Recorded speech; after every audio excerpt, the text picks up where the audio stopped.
Le DaFresh Morning, c'est 104.5 tonnes de bonne humeur. Tous les matins sur Urban FM. La meilleure radio de la capitale. La meilleure radio de la capitale. Oh, bonjour, ma frère. Rebonjour DaFresh, rebonjour tout le monde. René Ruth, Elvis, ça va très bien. Et à la forme? Ouais, on va dire qu'il y a la forme. Ok, alors, on va parler de quoi ce matin? Alors ce matin, on aborde la rencontre qu'il y a eu le 17 mars dernier entre le Premier ministre Alain-Claude Villemizet et l'administration des transports. C'était vendredi. Oui, c'était vendredi. Alors, il faut savoir que ça rentre dans, on va dire, la vague qu'a suscité... C'est pas la première fois que le Premier ministre rencontre l'administration. Non, c'est pas la... Il y a une fois, ils ont organisé une rencontre avec les chefs d'administration au nouvel hôtel à la Sablière. À la Sablière, exactement.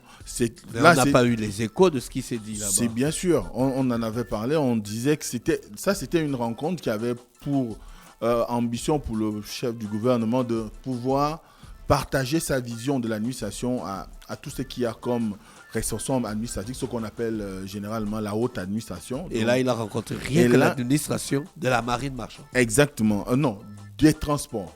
Ah, des transports. Voilà, du ministère des Transports. Tu sais que depuis qu'il y a eu le naufrage de... La tragédie d'Esther Miracle. Oui, la tragédie d'Esther Miracle, qui est un bateau affrété par l'entreprise, parce qu'on n'en parle pas assez, Royal Coast Maritime, et que cette entreprise, jusqu'aujourd'hui quand même, avec ce qu'on lit, on a de la peine à retrouver des pages où elle s'exprimerait. Mais c'est le gouvernement qui est aux avant-postes pour pouvoir mettre en exergue du moins sa proximité avec la population, mais surtout de pouvoir mettre en branle un certain nombre de mesures pour essayer un tout petit peu à son niveau de gérer la situation. Alors, donc, ce qu'il faut déjà retenir, c'est que le Premier ministre, depuis le départ, est dans une situation de, j'ai envie de dire, de conciliation, d'abord avec les victimes, mais également les familles des victimes. Ensuite, il y a un certain nombre de mesures qui ont été prises depuis. Vous savez que c'est sous l'égide, du moins c'est sous... c'est le gouvernement qui a demandé, par exemple, l'aide de l'entreprise en Perenco pour pouvoir procéder à des plongées sous-marines au niveau de la zone où on a détecté l'épave, du moins le bateau qui a fait naufrage. Ensuite, il y a eu des décisions administratives, par exemple la suspension à titre conservatoire de la direction générale de la marine marchande, notamment les deux directeurs généraux, le titulaire et l'adjoint, et certains des membrements provinciaux à Libreville, donc à l'Estuaire et dans le Gouin maritime.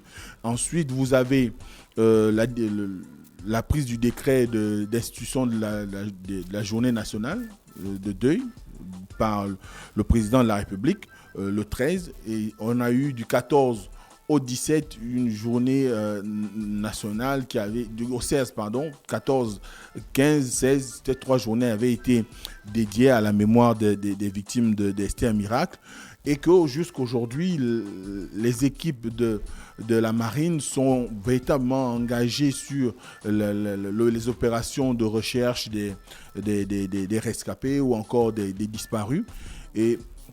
Et à ce moment-là, à ce jour, on est à 22 morts déclarés officiellement.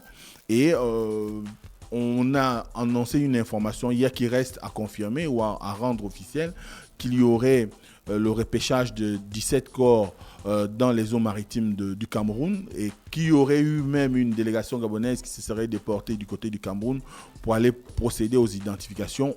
On attend à ce qu'il y ait l'information officielle. Mais ce qui est là, c'est qu'à ce jour, on se retrouve dans une situation où le Premier ministre avait besoin de retrouver l'administration des transports pour pouvoir indiquer à ces derniers la situation qui relève de son observation, parce qu'il faut savoir qu'entre-temps, le ministre des Transports a démissionné, M. Brice Constant Paya a démissionné. Il faut rappeler... Est-ce qu'il a bien fait de démissionner? Ça, c'est la grande question qui se pose aujourd'hui. Est-ce que sa démission était tout indiquée ou pas? Surtout que ni les victimes, ni les familles des victimes n'ont demandé sa démission. Et en plus, même l'opinion de façon générale n'a pas demandé sa démission. C'est vrai qu'on peut retrouver... Est-ce que tu as pris les avis de l'opinion pour dire que l'opinion de manière générale... L'opinion aujourd'hui s'exprime à travers des postes... Dans les vrais pays, quand il y a une catastrophe comme ça, le ministre démissionne. Oui, je suis d'accord. On a vu ce qui vient de se passer en Grèce. Je suis d'avis avec toi que c'est souvent le principe. Mais ça part souvent aussi de l'avis de l'opinion. C'est vrai qu'il y a eu quelques internautes assez échauffés qui ont demandé à ce qu'il y ait la mise en place, du moins ce qu'il y ait la détermination des responsabilités des uns et des autres. Et c'est la question que beaucoup de personnes, celle que tu as posée là, est-ce que la démission du ministre des Transports était la bienvenue? Mais comme tu le dis, par éthique peut-être, ou par devoir par conscience, ce dernier a estimé qu'il fallait qu'il rende son tablier, étant donné que c'est quand même un drame assez important. On a des dizaines de disparus. Surtout quand on regarde un tout petit peu l'environnement, de ce qu'on nous dit, c'est un bateau qui avait quand même un certain nombre de malfaçons. D'ailleurs, nos confrères de Gabon Review ont fait tout un article là-dedans sur le sujet, un article sur le sujet qui s'intitule « Ce que la marine marchande ne vous dira pas ». Donc, à ce moment-là, quand on parcourt cet article, on voit qu'il y a un certain nombre de choses qui transparaissent dedans, comme le fait qu'il n'y a pas eu suffisamment d'enquêtes menées pour pouvoir déterminer de la fiabilité du bateau. Le tirant d'eau, qu'on dit qu'il est responsable, le tirant d'eau, c'est juste la hauteur du bateau qui permet sa flottaison, qui a été modifié simplement par un coup de bâton magique sans qu'on ait à consulter des spécialistes sur la question de est-ce que si on modifiait ceci ou cela, ça permettrait toujours au bateau de rester à un niveau de flottaison assez acceptable. Et autant de choses, sans oublier la corruption et tout ce qu'il y a, on va dire le laxisme qui a quand même, on va dire plus ou moins entourer l'acquisition d'un certain nombre de documents allant dans le sens de pouvoir permettre à ceux qui aient une autorisation de mise en eau ou en circulation de ce bateau-là. Donc, à ce moment-là, il y a que quand on regarde dans le fond, le ministre des Transports s'est retrouvé dans une posture où les regards convergeaient normalement vers lui pour dire ça c'est du domaine du transport maritime, c'est le transport, donc c'est le ministère des Transports, et qu'il fallait déterminer les responsabilités. Et surtout que le Premier ministre, depuis l'avènement de son ouvrage, du moins de cette catastrophe, n'a de cesse de rappeler que chacun va assumer à quelque niveau que ce soit. Donc, qu'il y aura la détermination des responsabilités. Donc, à ce moment-là, c'est ce qui a causé le départ, peut-être, de Brice Paya. Ensuite... J'ai envie de poser la question suivante. Comme le ministre a démissionné, est-ce que d'autres responsables ne doivent pas suivre, par exemple? Puisque le ministre, le premier responsable, il a pris sa responsabilité, il a démissionné par rapport à cette tragédie-là. Les autres personnes qui sont mêlées de près ou de loin doivent suivre en déposant leur démission, parce qu'on est à une vingtaine de morts là. Pour le moment, on est à 22 morts. Voilà. Mais ce que tu dis est pertinent, parce que c'est aussi une des questions qui revient. Est-ce que c'est seulement le ministre des Transports qui devait démissionner, quand on sait que c'est vrai, le gouvernement a pris les devants en suspendant à titre conservatoire la direction générale de la marine marchande, ça c'est vrai. Mais il y a aussi que derrière, il y a tout le dispositif en rapport avec le secours qui devait quand même être interrogé. Pourquoi, des premières heures où on a reçu l'alerte du SOS de Esther Miracle, il n'y a pas eu d'intervention dans l'immédiat, quand on sait que la zone du naufrage est en moins de 2 heures de Libreville. Donc, il y a un tas d'interrogations qui reviennent. Par exemple, où était la brigade nautique, qu'on sait qu'on nous présente souvent lors des défilés du 17 août. Pourquoi elle n'a pas été aussi rapide? Les bateaux de la marine, pourquoi ils n'ont pas été mis à contribution aussi rapidement? On a même un conseil national chargé des questions de la mer qui est sous la responsabilité qui est sous la tutelle du chef de l'État. Donc c'est que ça sous-entend que ça sort d'une situation ordinaire. C'est à un plus haut niveau. Pourquoi ce conseil national n'a pas fait son travail de pouvoir peut-être préparer ou encore amener le Gabon à être dans une situation qui soit en mesure de répondre assez rapidement à des alertes de naufrage en mer.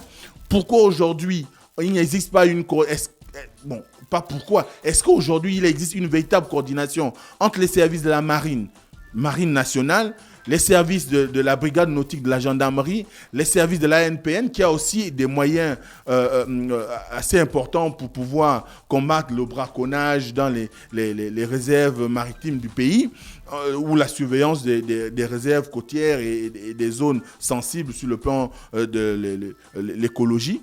Donc, c'est de tout ça dont le Premier ministre a parlé avec l'administration des transports. J'y arrive parce que c'est un point d'orgue. C'est ça. Non, parce que nous, on veut vraiment savoir. Il y a une suite. On va y arriver. L'essence de ces propos.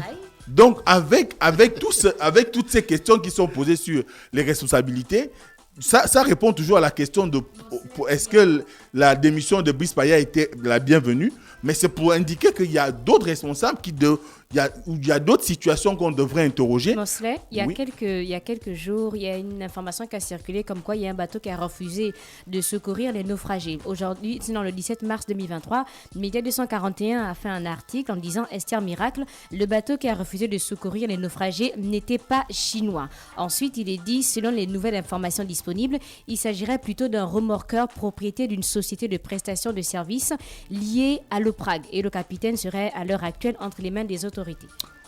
Oui, tu sais, quand des informations arrivent très vite, il y a des gens qui se lancent dans des recherches pour pouvoir trouver le propriétaire et consorts. Mais ce qui est sûr, c'est que si le capitaine de ce remorqueur est déjà dans les mains de la justice, c'est qu'ils feront leur travail. Du moins, des autorités, ils feront leur travail. Mais toujours est-il que l'acte qu'il a posé n'était pas quand même assez correct pour des gens qui reçoivent un SOS d'un autre navire, surtout quand on sait que chez les gens de la mer, il y a souvent on va dire quoi ? Une solidarité. Une certaine solidarité qui existe parce que vous ne savez pas, vous, quand une situation pareille peut vous arriver. C'est comme les gens de la route aussi. Quand vous avez un accident sur la nationale ou je ne sais où, vous voyez que les véhicules qui viennent après vous auront toujours tendance à s'arrêter. Et même quand vous avez une panne quelconque, il y a des voitures qui s'arrêtent souvent. Vous vous posez la question, qu'est-ce que vous avez ? Est-ce qu'on peut vous aider ?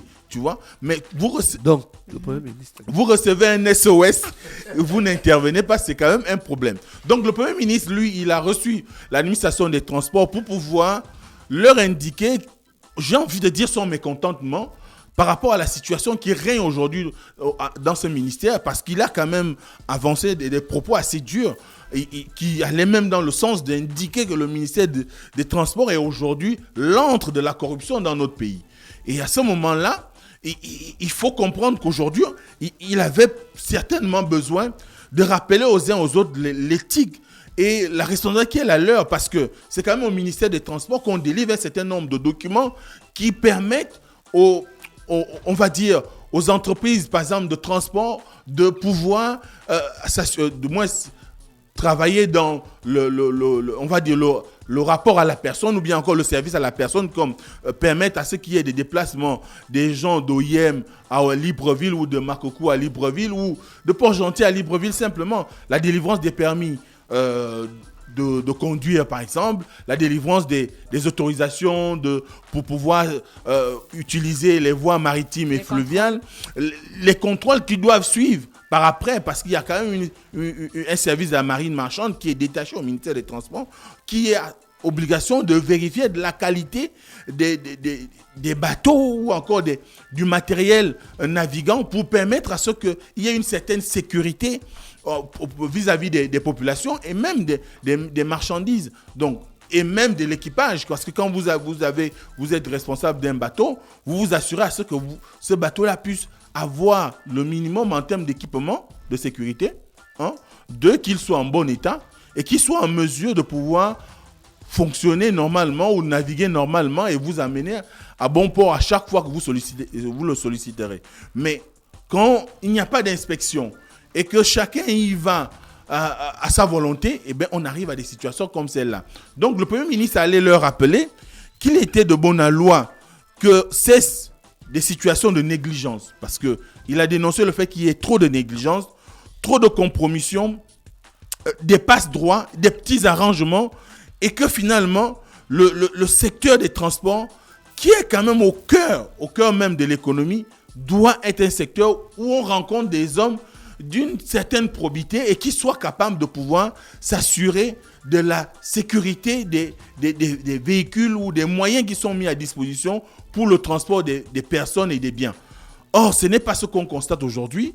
Vous avez un certain nombre de situations qui font que quand vous regardez, vous posez la question, est-ce qu'on a suffisamment réfléchi avant d'octroyer, par exemple, d'une visite technique à tel ou tel opérateur, d'un certificat d'inspection à X ou Y opérateur. Vous regardez seulement l'état d'un certain nombre de véhicules qui font le transport en commun à Libreville, mais quand vous allez vérifier la documentation, ils sont en règle. Même des cercueils roulants sont en règle. Ils ont tous les papiers, tous les éléments constituent des dossiers pour le transport. Mais comment on peut délivrer à un transporteur des papiers alors que son véhicule, c'est à peine si vous ne voyez pas la chaussée quand vous êtes à l'intérieur. C'est quand même autant de questions qu'on se pose aujourd'hui. Et c'était tout le sens de la rencontre qu'il a eue avec ces derniers pour leur rappeler qu'il y aura, au-delà d'experts miracles, des situations où il va falloir prendre des mesures, et des mesures qui seront beaucoup plus, on va dire, sévères pour certaines personnes, ou qui ne seront pas appréciées, et qui doivent être prises pour permettre à ce qu'il y ait, on va dire, une certaine sérénité, qu'il y ait un retour à la normale dans le travail qui est effectué au ministère des Transports. Parce qu'on a besoin aujourd'hui d'un ministère ou des démembrements du ministère qui soient capables de garantir la sécurité. Là, c'est un problème de tirant d'eau. Mais ce tirant d'eau... Est-ce que ça t'est dit? Oui, c'est le tirant d'eau. C'est la cause du naufrage. Oui, bien sûr. Les autorités ont communiqué dessus. Il y a toujours l'enquête. Mais l'enquête a suivi toujours son cours. Mais la première information qui est sortie... C'est une information officielle. Lui, Elvis, tu voulais dire quoi? Non. D'accord, oui. C'est une information sortie des conversations, des échanges qu'il y a eu au moment où les passagers commençaient à paniquer et qu'on posait la question à l'équipage de qu'est-ce qui se passe. Tu vois un peu. Donc maintenant, on va voir si le Premier ministre aura la possibilité de pouvoir réellement sanctionner à tous les étages, à tous les niveaux, tous les responsables de ce qu'on peut qualifier de négligence qu'il y a eu par rapport à l'incident qui est arrivé. Maintenant, après aussi, il faudra que la justice fasse son travail, qu'elle dégage les responsabilités les uns des autres et que finalement, on arrive à des situations où les familles des victimes et que les victimes, donc les personnes qui auront trouvé la mort, on puisse quand même arriver à des situations où on pourrait plus ou moins leur rendre justice. Merci. Je croyais que tu allais dire on va leur rendre la vie. J'ai eu peur. J'ai dit que qu'est-ce que Mosley m'a raconté là. Merci Mosley avec nous ce matin sur les 104.5 Urban FM.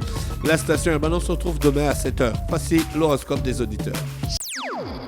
Le DAF Fresh Morning, c'est 104.5 tonnes de bonne humeur. Tous les matins sur Urban FM. La meilleure radio de la capitale. La meilleure radio de la capitale.